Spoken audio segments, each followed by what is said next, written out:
Hello, everyone. So honored to be part of this year's State of Black Design Conference. For those who don't know me, which is probably many of you, my name is George Garastegui Jr., a designer, educator, and a host of the Works in Process podcast.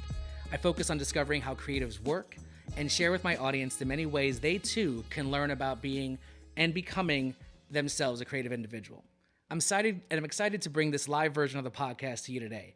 As part of this year's theme, Family Reunion, I'm looking to revisit some previous guest conversations and find out what they've been up to. This is not only a way to catch up with them, but also I want to learn more about the people who we should keep our sights on. So today, I welcome back two guests and dig into how they've been moving forward since our last conversation.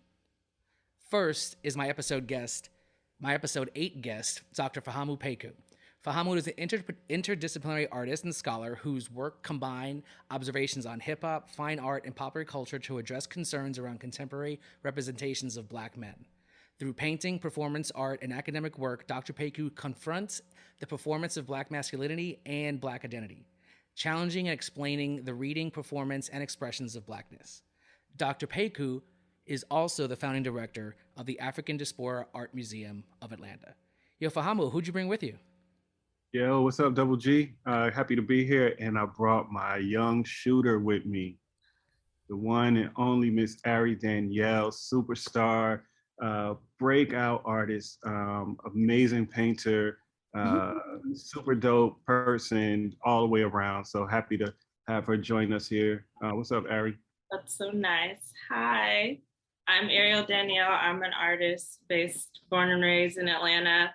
I do portraits of myself, self-portraits, and of my friends. I try and focus on showing Black women in a light that I like to see them in, which is a positive, friendly, fun vibes type of thing, I guess. Just like keeping it close to what I am and my friends, how we want to be represented in art. Awesome. Thank you for being here, Ari. Yeah, I'm excited. Thank you for having me. Thank you, Fahamu, for picking me.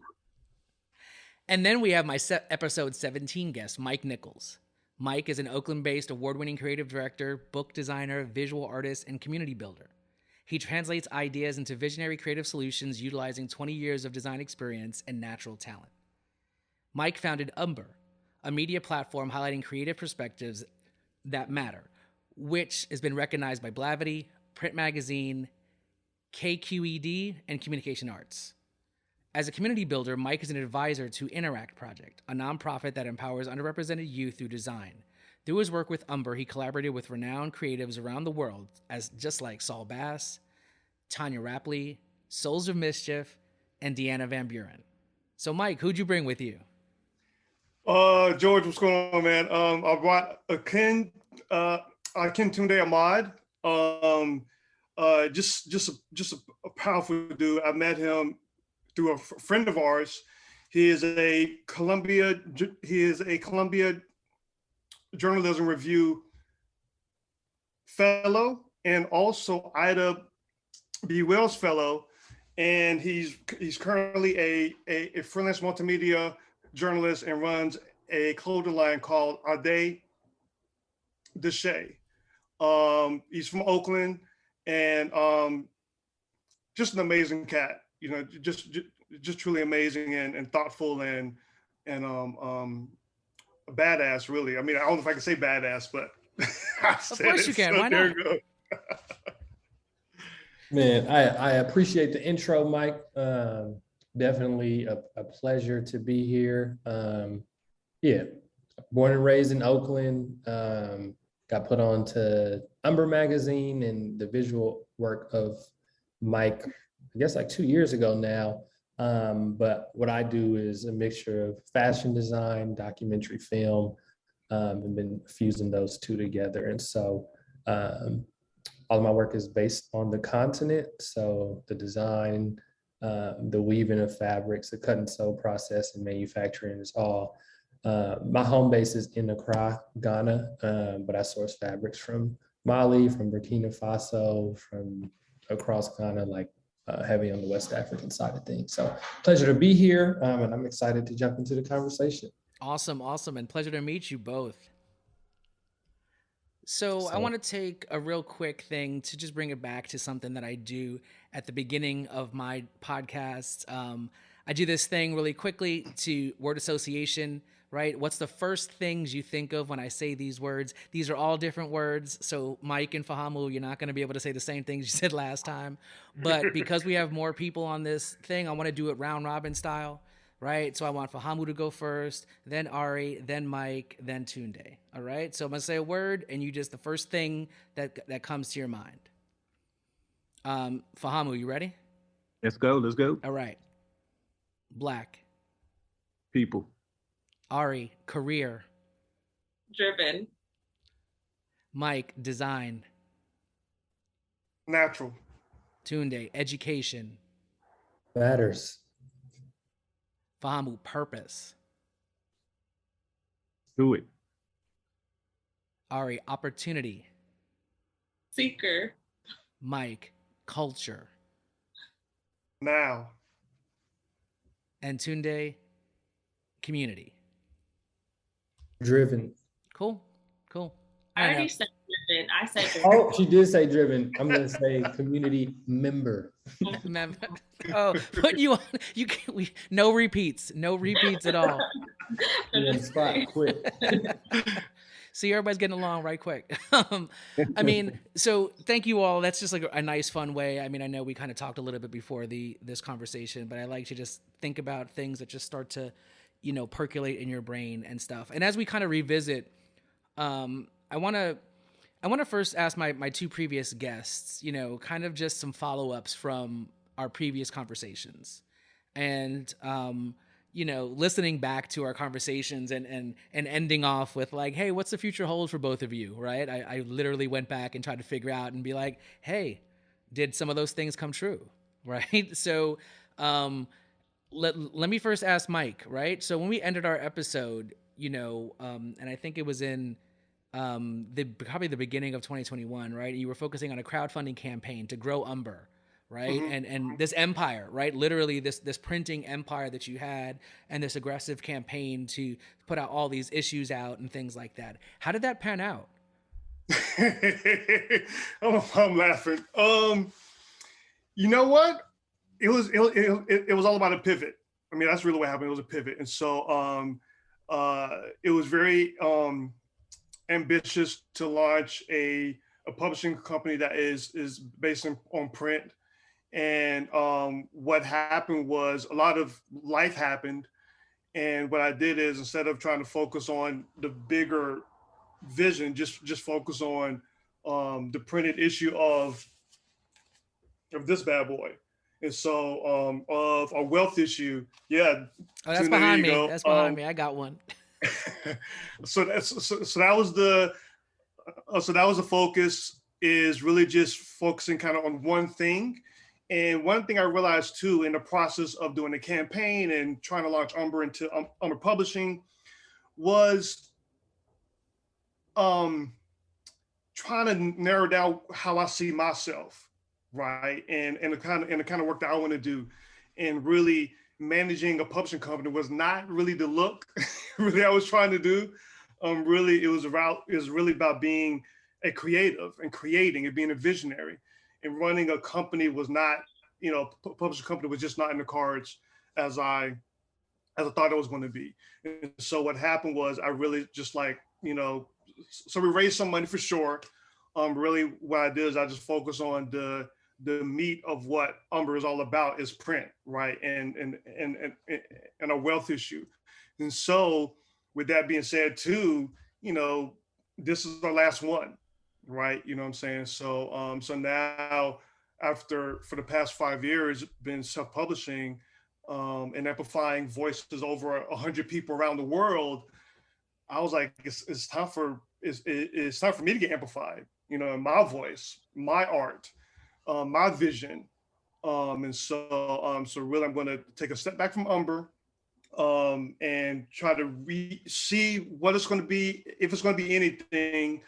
But there's some other projects within Umber that I want to push. But since we last talked, what it really was our wealth issue was the focus. Mm-hmm. And we actually did another bigger publication that was printed too. So this big bad boy was also printed as well. And so yeah, so that was really the focus. I was like, let me just dial it back, focus on what is good for me, and self-care, and kind of like, in a perspective of highlighting my voice. And if I do a project with some, the next project, really try to have a team sort of like from the ground up, versus me being the visionary and the creative and the publisher and the editor in chief and all of the things.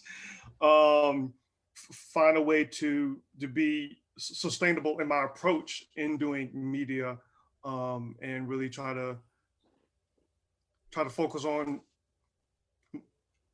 my perspective. I mean, yeah. if I can, and I mean, I think that is a pivot. And right. Anything the last, 2 or 3 years have taught us is self-care is important, right? Yeah. And taking care of just your mental, capacity and not overextending yourself is such a big deal.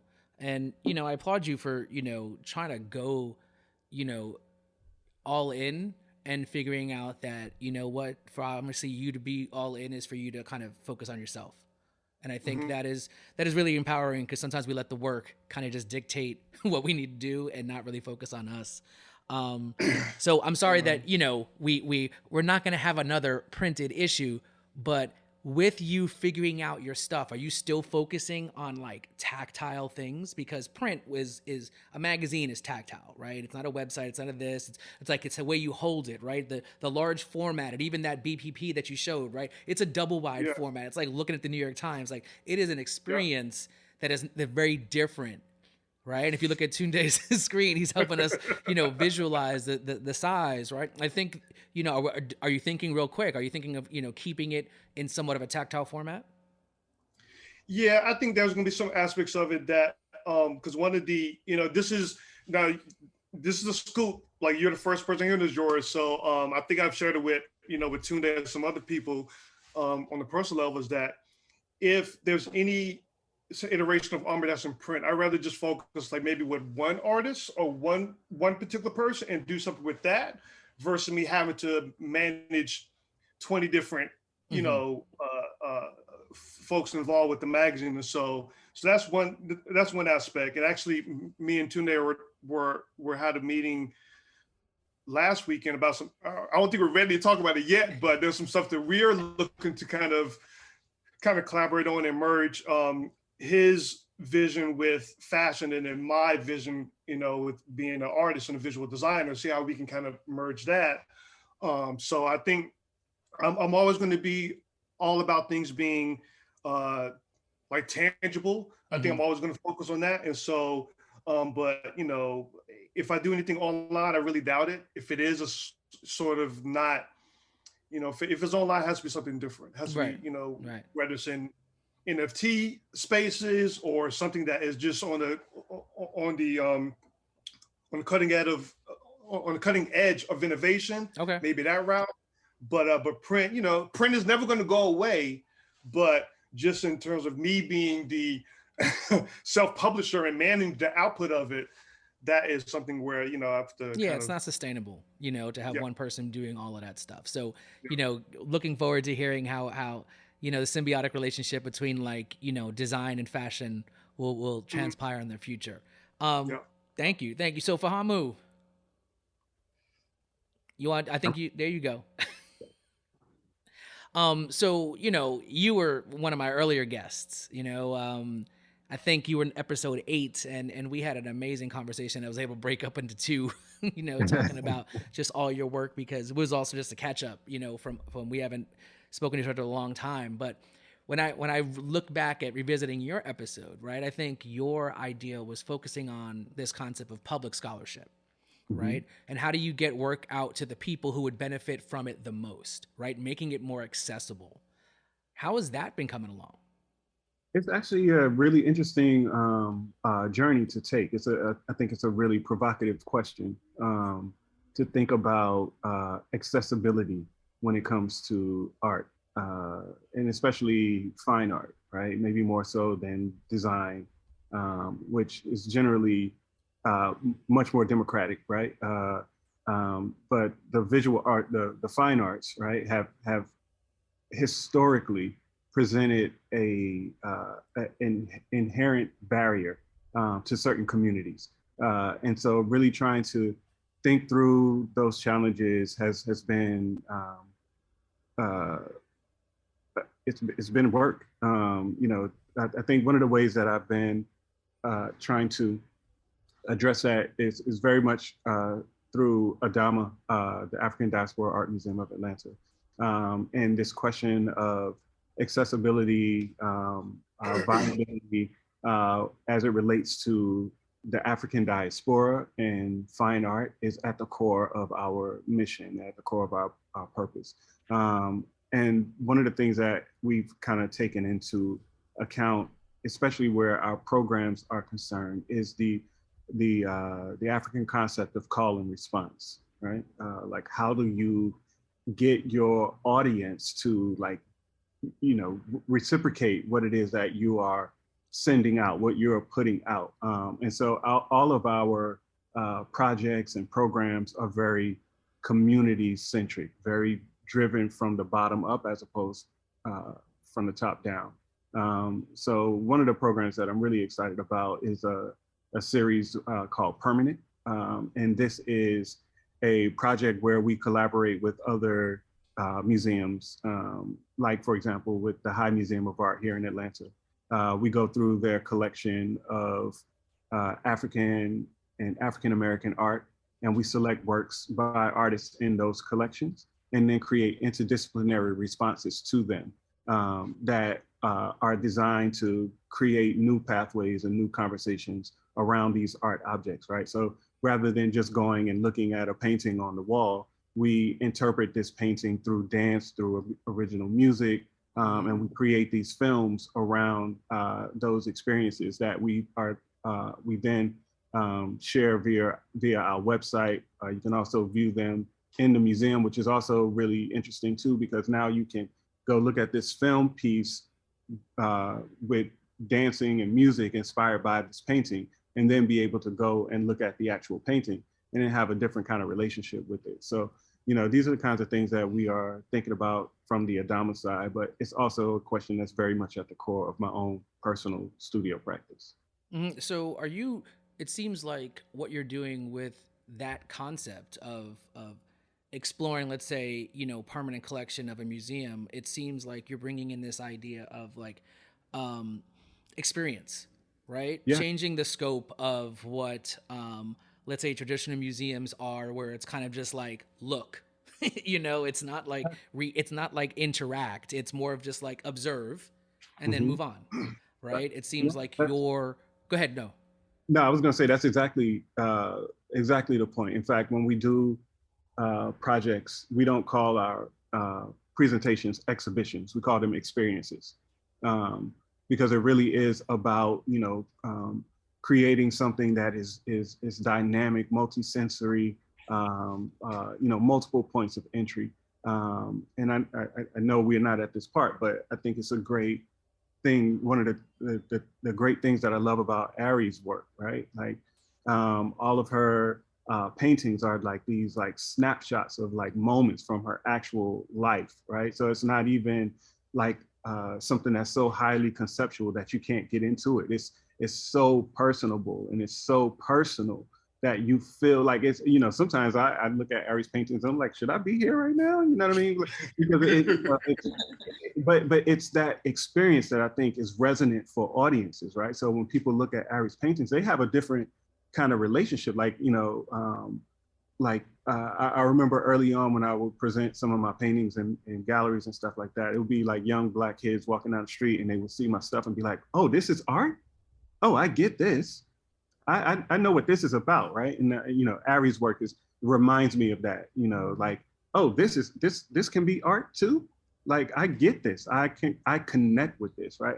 I'm experiencing this in a way that I would not normally experience art in a museum or gallery. So there's no rhyme or reason to this conversation, right? So since you bring up Ari's art, let's talk about Ari's art. Like, what? If this resonated with you, how did you think you came across her art, and is there a piece that stuck out to you? How did you all connect? Give us a little bit of insight. Yeah. So when I first met Ari, she was working at one of the art stores here in the city, and she invited me to an exhibition that she had. I went to the exhibition, and I was immediately struck by one, the aesthetic in her paintings. She reminded why her name just flew out of my head. The artist that I'm trying to think of. I cannot remember her name to save my life right now, but I'll keep it moving. But anyway, Ari's work reminded me of hers, like visually, like the aesthetic of it was very striking. I loved the style of the paintings. But there was one piece in particular. It was a painting of like a picnic scene, and I think it was, you with your husband, and it was one of my favorite ones. I was just talking about it the other day. Yeah, I loved everything about it. Like even the perspective of it, it felt like you were in that moment with them. Like it didn't feel like you were an observer. It felt like you were very much a part of it. And that's been something that I think you've carried through in your work, even as your style has like evolved and grown. Like you've kept that core piece of connectivity throughout the work, and I think it's really powerful. But maybe Ari, you want to talk a little bit about some of your approach to your work. Well, I love hearing you talk about it. It feels good. I could keep going. I'm like, yeah, I like to hear. Doesn't that feel good to hear like somebody else describe your work? Honestly, it feels great. It's funny because I always liked Fahamu's work even before I met him. Like when I met him, I knew who he was immediately when he walked into the store I worked in, and I was like, oh my gosh, I know that. I saw his work at the High. So now years later, it's really cool hearing you talk about my work. Anyways, also when you were talking about creating experiences, I was like, that is so me. Like that's exactly the reason why I paint, is to have that relatability of simple experiences. Like the show I just had recently at Monique Meloche Gallery in Chicago, like the whole show is about me and my friends in Atlanta. So I have like a painting on Edgewood, which is a popular street in Atlanta, Edgewood Avenue, where you can like get drunk and have fun. So I always just try and have moments that you can look at and be like, this is so me. And it started off like that when I was doing self-portraits. Even before I was including my friends, I would have people see them and be like, that's so me. Like I would so do that. And I just like that feeling, knowing that I can create work that people like me, specifically like Black women or like identifying women, can connect to them. And even if you're not a woman, you can, but that's mostly who I make it for. but yeah, so it's nice. It's fun. I love doing it. And I love just the vibes. Have my friends come over. We have photo shoots. I paint them. It's like a whole experience. So yeah. I mean, that sounds amazing, right? And going back right to the idea, I think Fahamu, mentioned that, when he looks at your work, it feels like you're part of the work, not that you're just observing the work. And I think that's a talent in itself. How do you think you create that atmosphere when you're painting? Is it something by just the way you paint your work, or is it the way that you create the visual, space that allows people to view your work? I think it's just the environments that I choose to place myself and the other people in are just environments that everyone can relate to. Like a lot of them are in my bedroom, in the kitchen, outside on the street, at a picnic. At a, what do you call them? Places where you have picnics. Park. I don't know if say at the yard, not the yard, but I think it's really that I've placed my figures in places that most people have been to or know of. So it seems like that idea that Fahamu mentioned, like accessibility, right? Like I know that place, so art is not in the ivory tower; it is literally at the park. Yeah. It is in a room in the kitchen. Now that I think that's great to be able to start to allow people to almost see what they're familiar with, and also consider that as something, it's art. It's also reminds me of what Fahamu talked about when we first had our conversation, when you were doing your magazine covers, right? And you would do your own photo shoots and stuff, and then you would just paint yourself, right? But you did these photo shoots like they were crazy. It seems like Ariel is doing the same thing, where like they're so intense. They're magazine cover quality shoots, but yet mine aren't like that. I know Fahamu was like, no, don't compare the two. Fahamu's are literally like photo shoots. Mine are like getting my friends in front of my cheap camera and we're just taking pictures. But then there's no wrong, right? There's no wrong to it because Fahamu doing it for himself, but you're doing it, and the artwork is still what it resonates. Yeah. Yeah, and that's something I was going to say too that I really love about like the aesthetic. By the way, the artist that I was trying to think of before is Alice Neal. Oh, yeah. I was thinking that, but I didn't know if I didn't want to put the words in your mouth. One of my first inspirations in college, like when I learned about her and how she painted, I was like, oh, like I still get this, because before I learned about her in school, I was trying to paint like more realism, like photorealism, and it was stressing me out. And then when I learned about how she painted so loosely and freely, I was like, oh, I can do that, and it's still like acceptable for portraits. So she was a big inspo. Yeah, well, yeah, definitely.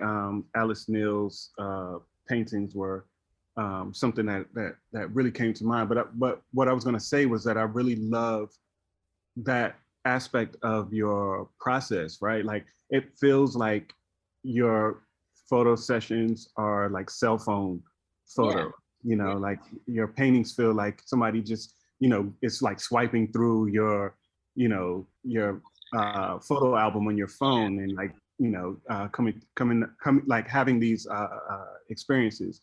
And to your point, George, yeah, like my stuff was very, very stylized, and this is another, I think, comparison distinction.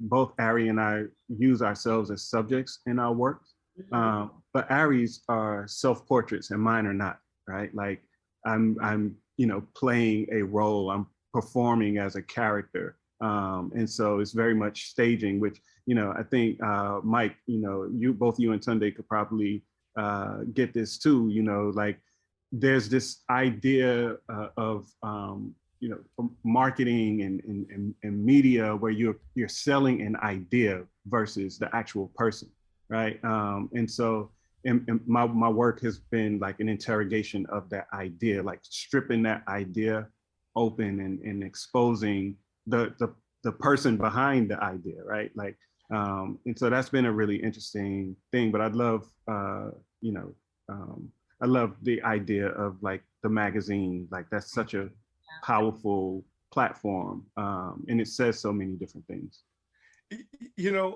As I'm hearing both of you all talk, like one of the things I want to explore too is on the artist side. So I went to Art Institute of Atlanta from 94 to 97. So I lived in Atlanta for 3 years, and I went to school for illustration first. And so that's my first entry is drawing, right? And so I'm trying to think about what, doing more self portraits of me and using me as a muse for my next phase of art. And because I think too, even when I was doing Umber, I was doing Umber for myself, right? Let me give myself something that I don't see, right? You know what I'm saying? So I feel like there's a way to where you become your own like muse, but Ari, just how you're talking about, I mean, as you're talking about, you're taking your photos with your phone or just a cheap camera. I'm thinking about almost like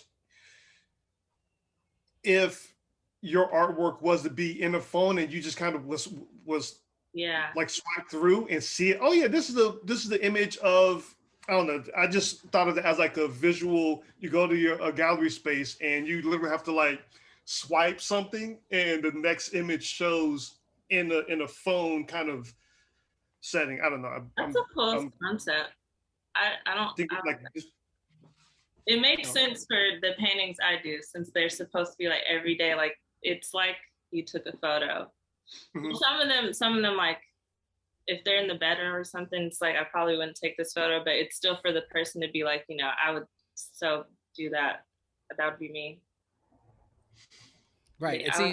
It seems like, we're looking at how, we translate just images from different locations, right? I think Fahamu's idea of, this is also the times, right? In the 2000s, right? The cell phone was not as readily available and as good of quality to be able to do that, right? You probably can do that now and be like, it's no big deal, right? So for him, working in magazines like we used to, there was an official photo shoot you had to make. So to replicate that, you would just in your head do it, right? But now the tools are so much more accessible. And Ari's like, yeah, I don't need to do all that. I just need to be able to do something. And I think Mike is talking about the evolution of just how he thinks about what he needs to progress in. And I see that we're talking about Tunde, and Tunde does fashion and writing and all of these things. How do you think just the way you work fits into the conversation of just like what your aesthetic, what kind of aesthetic do you bring to your creativity when you're working?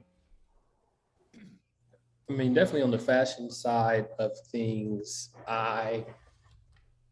everything is heavily influenced by the continent and specifically West Africa. And I think that's like how I approach everything.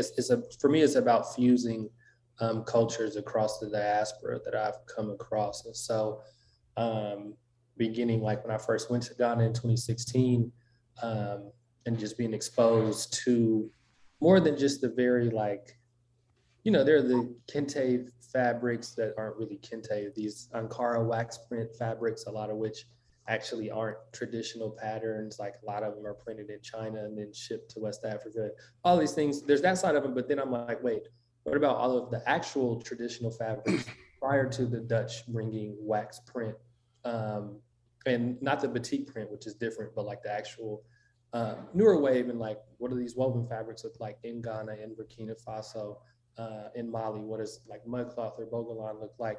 And then, but in the fusion of the diaspora, it comes from what does like the West Coast meets West Africa in a fashion standpoint look like? And so, a lot of times we look at these traditional fabrics and folks, at least from where I'm from in Oakland, it's like, it's like shunned, or it's not viewed in a way of like, oh, this is something that can be high fashion or luxury fashion or urban streetwear or whatever. It's just like, oh, that's like the African stuff that y'all are wearing over there. And so in approaching it, I was like, okay, how do we actually fuse the two and bring these textiles that have so much rich history and culture behind them, and bring them into this different context of making pieces out of them that aren't traditional pieces, right? They're not kaftans, they're not batikiris, they're not like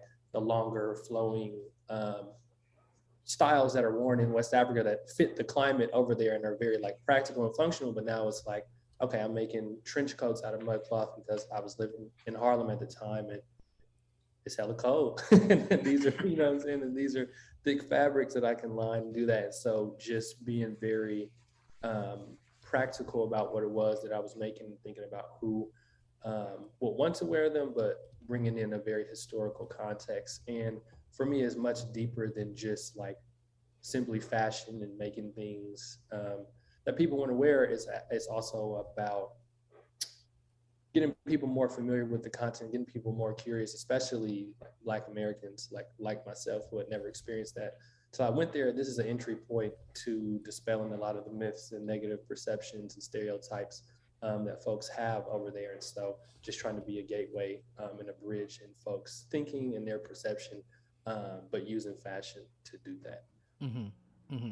I mean, it seems like everybody's having this conversation about accessibility, but also intentionality, right? Like being really intentional about the work that you create and why you do it, right? Like being able to bring the outside in and trying to let people know that the art world is not something that needs to be looked upon as something that's for the rich or the wealthy or people who have quote unquote money. It's how do you approach the idea that art is something that's accessible and valuable to all, and the way we look and perceive things is really important. And then looking at Mike and Tunde with the idea of making almost like a history lesson of taking stuff from the West African ideas and infusing them with, modern styles to make them more palatable, and not, but not for a white audience, for, your people to be like, hey, you should understand what this is. And I loved even the nuances of you being like, hey, even some of the stuff is made in China and shipped to West Africa, and then, like basically thought of as African. And you're like, no, I'm not even talking about that. I'm talking about before all that, right? And that obviously takes a lot of effort for you to even understand that, because that is 400 plus years of, things going around, and that narrative could have easily been taken away, and you've learned that, right? And then Mike giving the options and opportunities, for people to do printed word, and just, making decisions of using only 3 colors technically to, or actually 2 colors really, just black and brown, right? To make a magazine, and in all the different versions, right? Everything is intentional. It's purposeful. It's to create something. Now, let me ask you all of this, like, because sometimes intentionality just happens, or sometimes it's actually intentional. When you create your art, are you really thinking about just showcasing your skills and your talent, or is there something behind you really focusing on, I have to do this extra work? I'll just go first, just because I was just already in it. But for me, I think the design process of what the actual garment looks like is more just kind of like, okay, I have an understanding of what these fabrics mean, their history, but also what is my eye like actually attracted to, and then the intentionality comes out of that. However, when it comes to the actual processes of how I make things, I'm very, very intentional about making sure that all of my production is done in Ghana and is done in West Africa, because I can easily send stuff to LA in the garment district. Like, I got fabric wholesalers from all of these different places to do that, but it's also about the ways in which they're made and who is being supported in the actual manufacturing process. And in every step of the logistics, it's like, I want to be intentional about, I know where these fabrics are made, who's making them. I correspond with these folks directly. I know who's doing the cutting, so all of that. So I think for me, it's a fusion of the two. For me, you can go. Oh, I was just gonna say, for me, every painting I make is usually, well, not usually, it's intentional, because like what I said earlier, I'm not making it for me. I'm making it for people like me, because I know when I was younger, I would have loved to see paintings like the ones I make. So every painting I do, I'm always thinking of like either a friend, or like I have 2 little sisters, I'm thinking of them, or just anyone that can see it and feel represented positively. So yeah, they're always intentional for me. For me, it's a little bit of both. When I first came up with the idea for Umber, I was like, when I see these print magazines, and particularly like the art focused magazines or magazines focused on graphics and layout, I'm like, I don't know if they are intentionally trying to make a white magazine. They're just highlighting their people, right? So what if I just highlighted my people, right? And most of my people are black and brown. Like, that's just, it's not something let me make sure I know this person who is such and such. Like, I just know them, right? I've known them for 5 and 10 years. So like, let me bring, okay, you're dope, you're dope, you're dope. Come and be in my magazine. So that's really how I approach doing Umber. And the only thing I feel like I was intentional about is how I wanted the content to be represented. Intentional about it being really focusing on the layout and the illustrations and the photography and the typefaces. Like, I was intentional with that, but with the people who I brought into the magazine, it was just my folks, right? And then whoever else I didn't know, it was because I was inspired by their work, or somebody just, oh, Mike, you should know about this person. And so really there was a mixture of intentional, but the mixture of also being a little bit organic, just kind of what it is. And because I've always said, for me, and I don't know if George, we said this before in our conversation before, is that I always, recognize I'm black, see that I'm black, but rock with me or hire me because I'm a dope graphic designer. Like that's it first, because then what that does is that opens up your opportunities to work on a whole lot of other stuff versus just being in one perspective of art, you know what I'm saying, design. And so I'm balancing those two aspects of being intentional, but at the same time as being authentic with who I am, regardless of if I'm Black or not. Like I just love fonts, right? That's just, you know, for me, even with fonts, it became a legacy of my dad as a visual artist, you know. So he was a visual artist, he was a fashion designer in St. Vincent for the Carnival. He did sign painting, he was a muralist, and all of this work. And so in some senses, what I'm doing is sort of infused in me just from him being that visual artist as well. But so I don't know, I feel like it's a little bit of both, where it's like, yes, I want to be intentional with the output, but how it comes about is just I'm being authentically me, you know. So I'm not only intentional, I'm also deliberate. You know, in the things that I create, in the way that I approach, in the way that I think, and what it is that I'm trying to say. And all of that is really because I recognize at a certain point in my own life that even when arbitrary, visual culture impacts us, right? Like, even if I wasn't aware of the mechanics or the psychology behind those images, someone was somewhere, right? And as a person who is a maker, as a person who creates images, I felt I had a responsibility to use my talent and my gift to be intentional and deliberate, and to make a certain kind of image that's going to resonate with a certain kind of experience, right? And all of that really kind of came out of, you know, my love of magazines. And Double G, you know this, man. We used to study magazines back in the day, doing graphic design and like figuring out stuff. And, you know, all of these magazines that I was flipping through, you know, I would see these images that purported to represent Black men, but it didn't necessarily feel like me, you know, like it wasn't who I was, but I felt compelled to act like that because that's what everybody said. That's what society said I was supposed to be, right? And so my work really evolved out of trying to redirect that narrative and to open up that narrative to make it palatable and acceptable to a variety of Black male experiences, and not everybody gotta, you know, grow up in the projects and shoot guns and sell drugs. Like, you know, that's not every Black person. But even now, as my work has continued to expand and expound on notions of Blackness and incorporate, like Tunde, I incorporate a lot of West African influence in my own examinations of Blackness, and I'm combining hip hop, and I'm combining West Africa, and I'm combining, you know, European art practices, and I'm bringing all these things together to make a very, very intentional and deliberate statement about Blackness.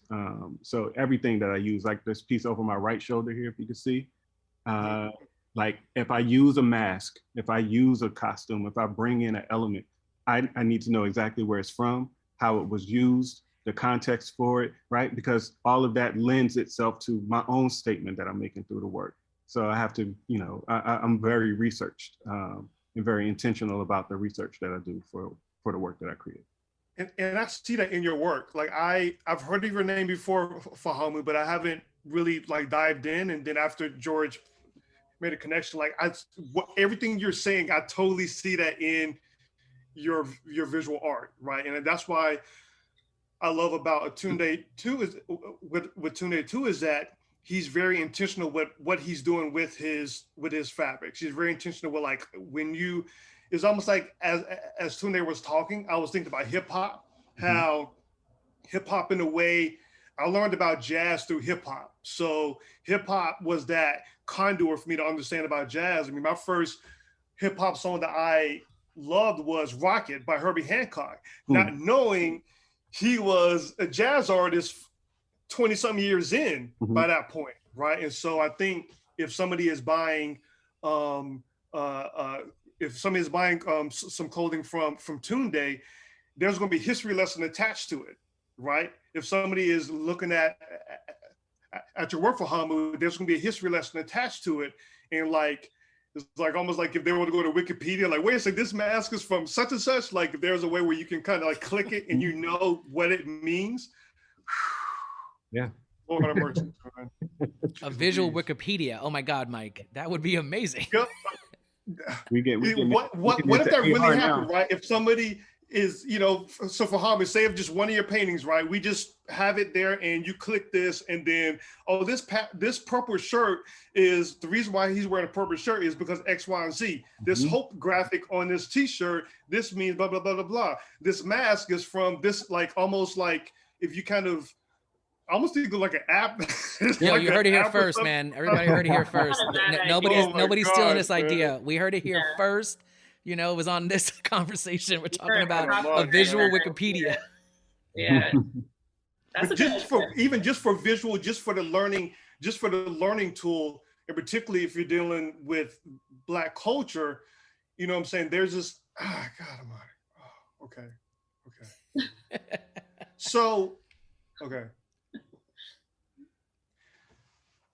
Everybody's work so far, your focus is, Ariel, I don't know if you really said it, I guess explicitly, whatever, it's for Black folks, right? That's the intentionality. We're like, I'm trying to show us, our community, this perspective. And when other people engage with it who are not Black, how do y'all, the whole group, how do y'all address that? How do you like, okay, like they're taking this in, it ain't really for like Umber, right? Umber isn't really for like is our perspective as Black or brown people. Anybody can read it, but it's really our perspective. But I'm always curious how for everybody here, when say if somebody who's rocking your garment, you know what I'm saying? Like, I don't know, just open question to everybody. Like, how do you feel like when other folks engage with it, when the intentionality of your work is for Black folks? I mean, I get this question often. I have a pop-up or I have somebody inquiring about something I'm selling. And, again, like, this is like a more kind of like toned down mud cloth that I have on now, but like some stuff I make is a very traditional Black, brown, and white mud cloth that, like this is clearly West African, this is from Mali. And so I've gotten inquiries from non-Black folks, and really just from white folks who have asked, like, yo, I like this jacket a lot, like, can I wear it? Can I buy it? And so obviously I'm like, I can't, when I get an online sales, like I can't stop anybody from doing anything, right? But when I had a conversation with them, I'm like, this is what I'll say. You have to be prepared for whatever anybody will say to you for wearing this. I'm like, regardless of what my viewpoint on it is, and I'd let folks know, like, this is made for Black people, by Black people, for Black people, and I appreciate the support. And I think I actually make a wide range of things so that, some stuff is just like, it's a traditionally woven fabric, but it's in all Black. And I'll say, like, if you don't, if you're not fully comfortable really with yourself getting this and you don't want to have this attention on you, then like you get something more toned down that isn't super specifically like a bright kente pattern that folks is going to raise some eyebrows when you do that. And so again, I can't just tell folks like no. However, I just want folks to be aware. And if they are going to purchase, to really have a respect and an understanding of what it is that they're getting themselves into and why, regardless of your intentions. And it's like, I love your work. I want to support. I love the background. I love everything. The production process and all of that is just, there's this other side of it. So that's tough. Oh, it's tough. It makes me think, I just randomly thought about like when Black hairstylists, like women hairstylists, and like a white girl comes in and she wants braids, and it's like either you're gonna be like, no, get out, or you're gonna be like, well, I'll do it, but be ready for people to probably drag you for having these like braids in your hair. Like that's a tough, that seems tough. But for me, I don't ever think about like what white people or other people think. I'm like, when they relate, I'm like, that's cute. Like I like that you like that, but I have like tunnel vision on who my art is for. So I kind of only focus on that. But it's interesting when other people are like, that's so me. And I'm like, oh, okay. Yeah, I think for me, that question is one that throughout my career I've heard a lot, and my response is generally that while my work focuses on and is intentional towards rewriting narratives around Black masculinity, ultimately at the end of the day, what I'm talking about is identity. And every one of us, regardless of what your identity is, struggles with questions of identity, right? Like, who am I? Why am I? What am I? Where am I? Right? Like we all ask ourselves these questions. And so as, this goes back to something you were talking about before, Mike, about authenticity, right? When you are being authentic to yourself, it automatically opens you up for everyone else to relate, because everybody has these same questions. We all have these same questions and challenges. But the other side of that, which often frustrates me about that question, is that people don't ask white people that question about the work that they create. Like, because of like the history of living and growing up in the West, whiteness is like the center, like it's the default. So everybody expects everything to automatically center that white experience. And so when you do something that doesn't center the white experience, then people begin to take issue with it, or they feel like they can't connect to it. But that's, it's a falsehood, and it's something that has to be addressed. And the only way it can be addressed is by artists who are not coming from a white perspective, centering their own identities and their own perspectives in the work that they create. That's the only way you decentralize whiteness, is by not making it the center. Mm-hmm. Yeah, I fully agree. Fahamu, you're so absolutely right. And I think there's, I feel like sometimes there's a weight to the work that I do sometimes, and I don't know if you all feel the same way too.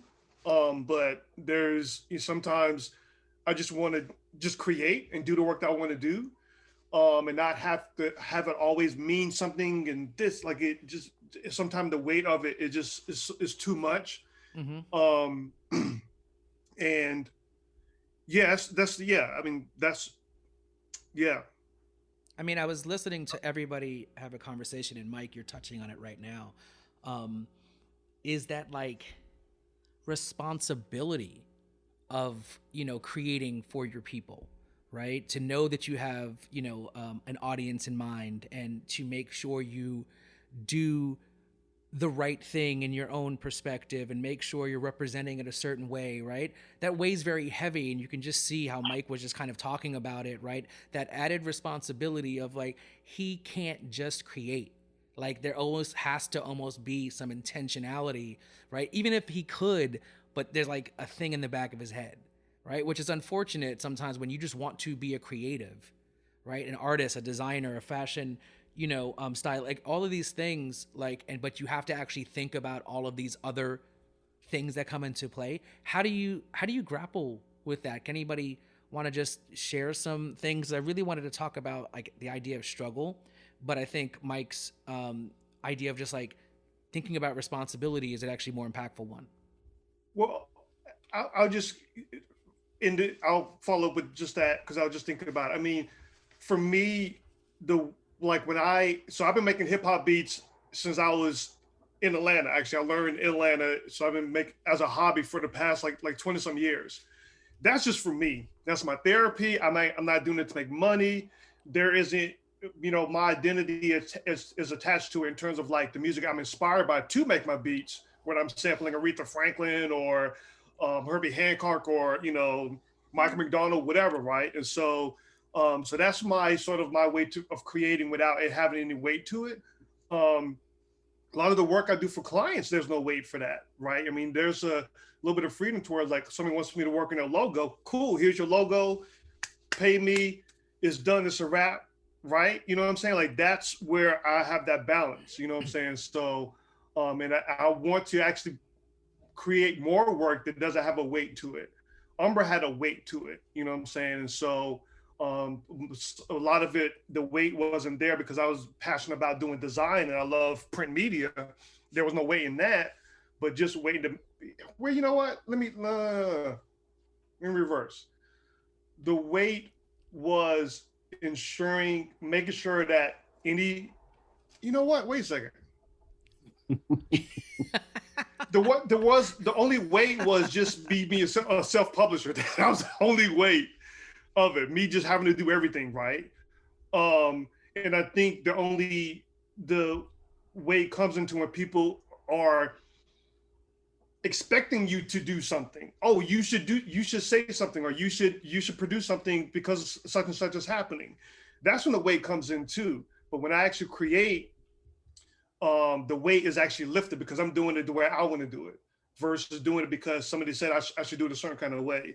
And so the weight is also sometimes the expectation that you should do such and such because you are Black, or because you're a woman, or because you are a person of color, or you should say something.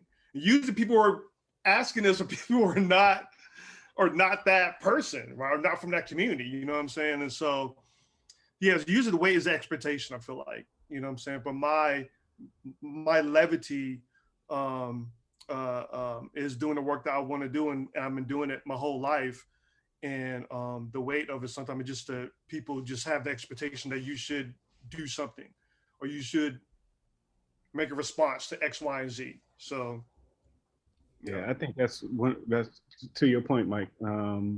I actively avoid people trying to make me feel responsible for something, right? Like I don't feel like the work that I create is a weight. Like it's actually quite liberating for me to make work about the Black experience and push against these societal issues and things like that. Like I really love that. Like it makes me feel like I know why I'm here, right? Like it's my purpose. But the larger question of like, the responsibility, especially when it comes to issues of like race and racism and things like that, and people being like, oh, like especially in 2020, that summer of reckoning, everybody was calling me like, what should we be doing? I was like, don't ask me. You know what I mean? Like I love James Baldwin is one of my favorite thinkers, and he talks about I'm not going to say the word here, but he talks about the N word, right, and the necessity of it, right? And he poses this question: why is it necessary? Like for white people, like why did you need to create this? Because you created it. That doesn't exist naturally in the world. There's no point. Show me an N word. Show me one. Where is it?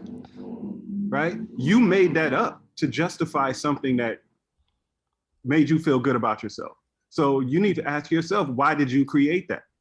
Right? And it's the same thing that I feel about like when you ask this question about weight and the responsibility, especially when it comes to issues of race and people feeling like as a Black person, it's my responsibility to change their mind or to make them feel comfortable, right? I don't do that at all. Like my work is very, like I said, intentionally and deliberately Black. I'm giving you this Black. Sometimes I'm giving you this Black with a middle finger. Like I'm very, very intentional and deliberate, as there's no punches held, like, because I'm being true and authentic to myself. If you have a problem with it, that's your problem. You need to figure out what that problem is for yourself. It's not mine.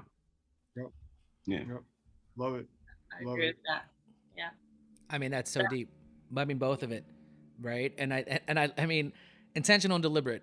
Right. I knew when I asked that question, Fahamu, that was a toss up for you because I knew that what your answer was going to be. I mean, it was definitely that this is what you've been doing, for that whole time. Yeah. And and so honestly, this conversation could probably go on forever, but I know we have time constraints and things like that.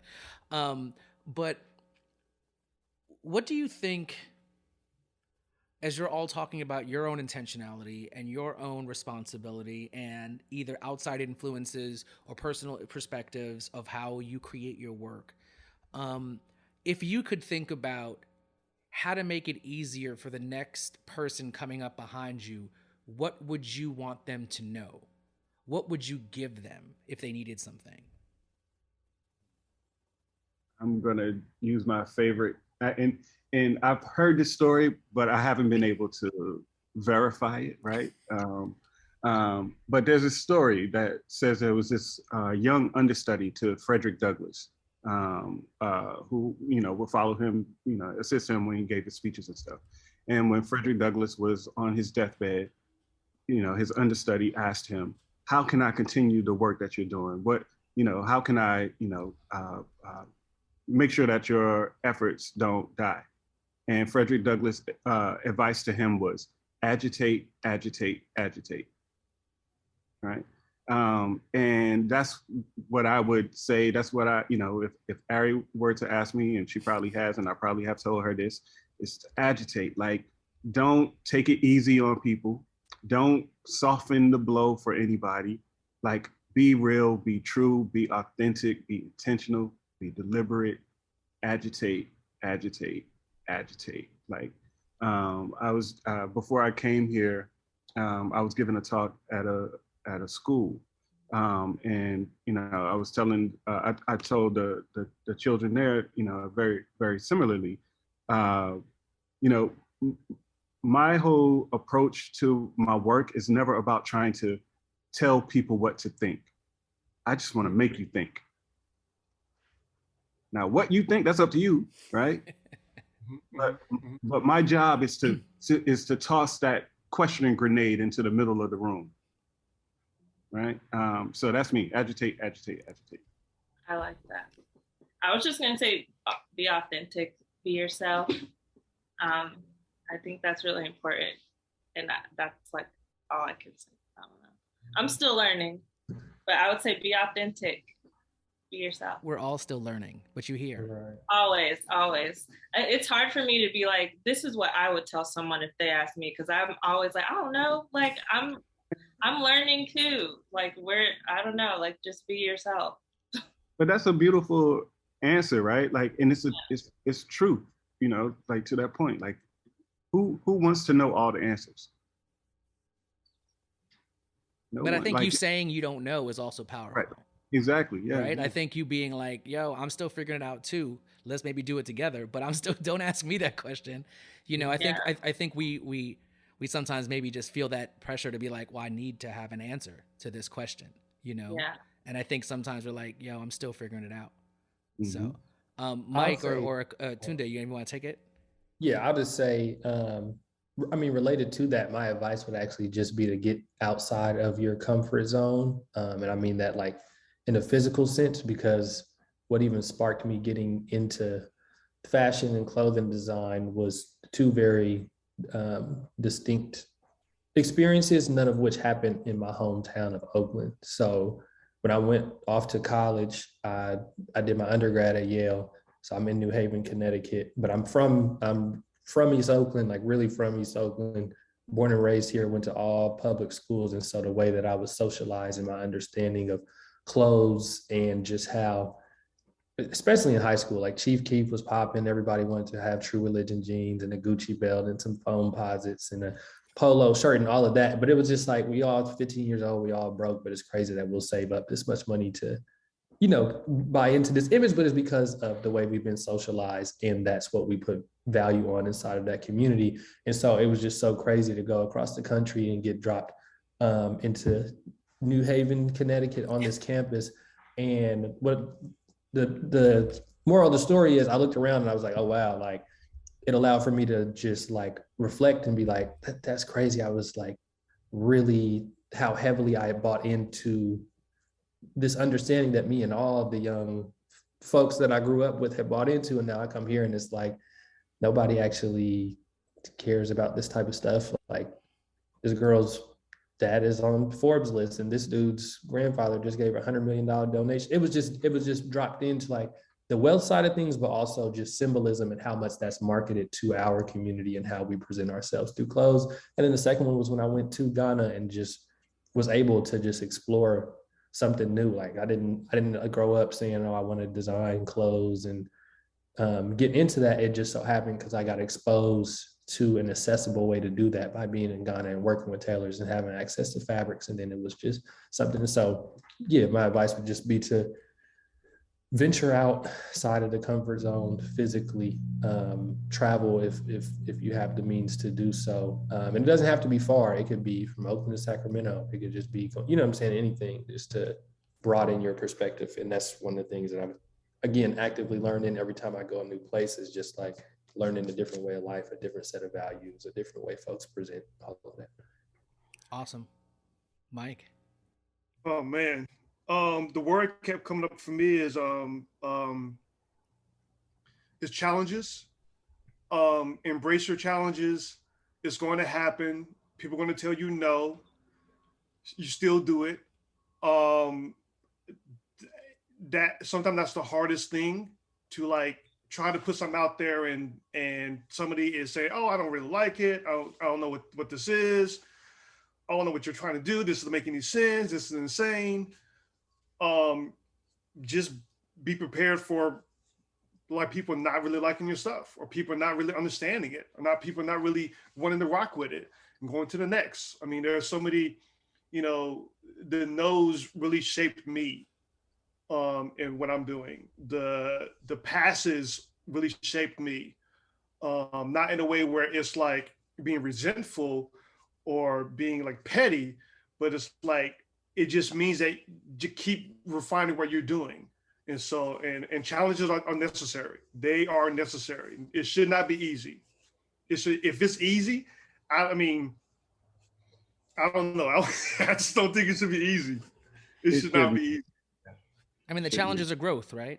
That's how you grow, right? You grow from the adversity, you grow from the ability to, you learn where to not go, and you know which directions to go by knowing that there's an area you shouldn't be, messing with.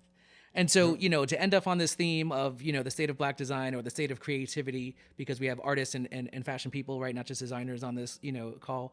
What do you think the state of Black design / creativity is today and should be in the future?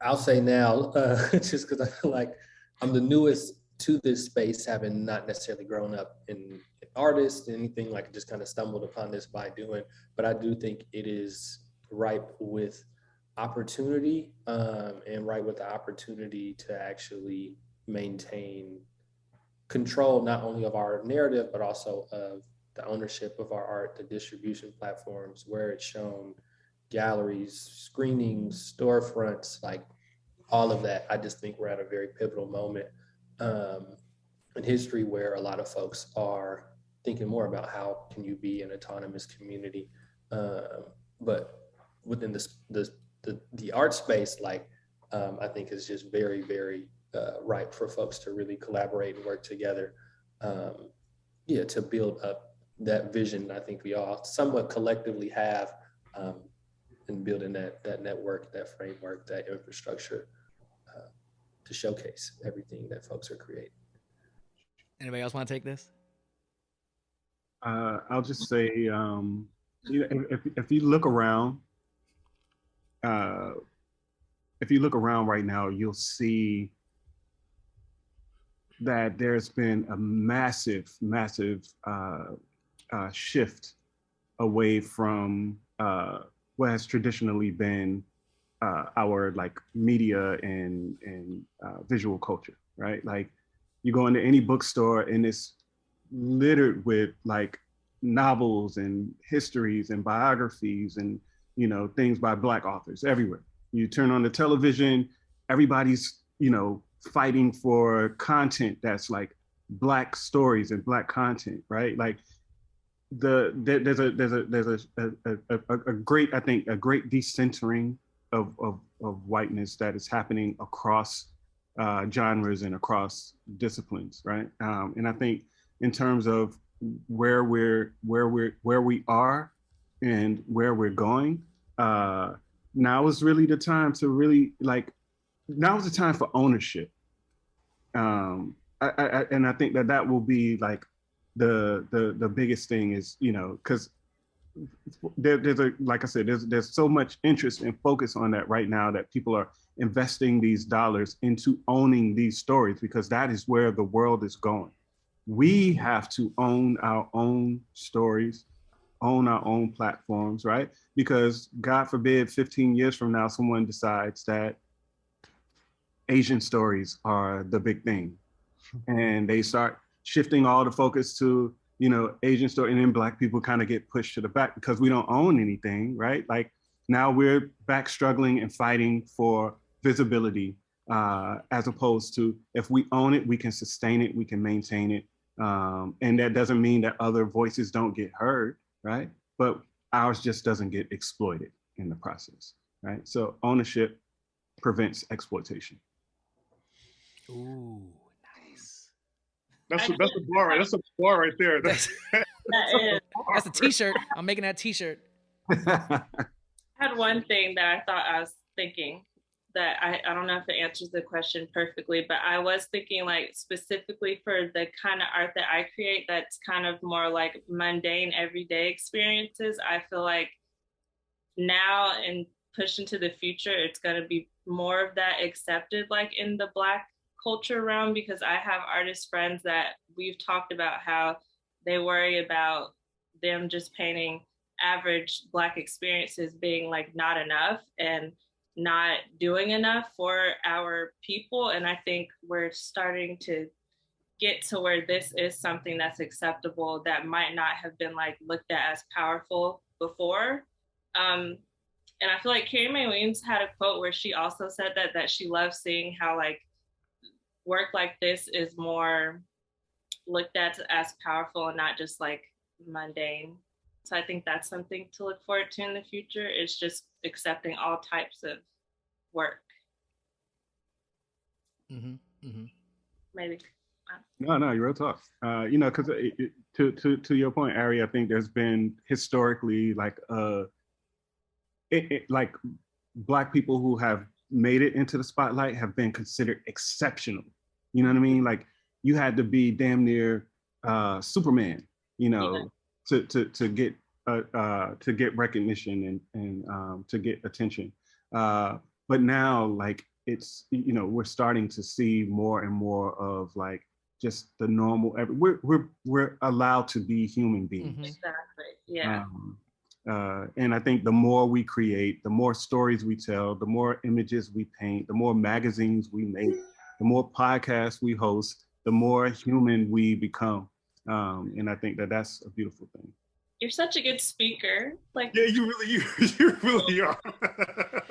I wish he's a could doctor just, for a reason.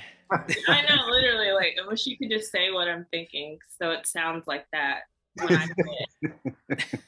But then it wouldn't be the same. It was beautiful from your voice. It would be better. No. It would be better.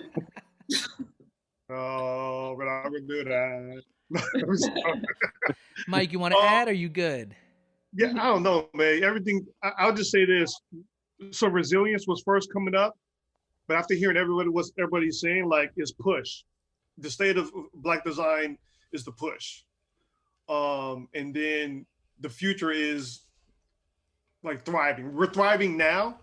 We'll see more evidence of us thriving, and so resilience and push and thrive. So that's my point. Thank you all. I mean, ownership, opportunity, acceptance, push and thrive. I think these are great words in terms to end off with a conversation where I really, this is the first time I was able to, come back and revisit some of my conversations with previous guests.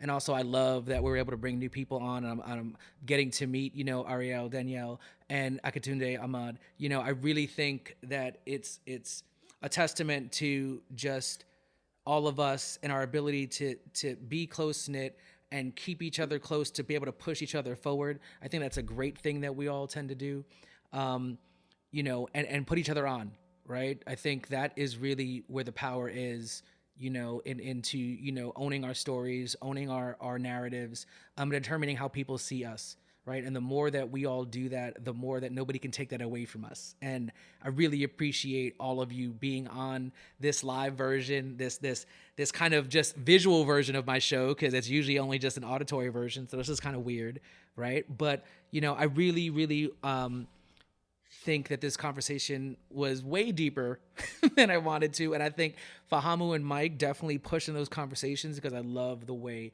you were asking each other questions. And this is Works in Process, the live version for the State of Black Design.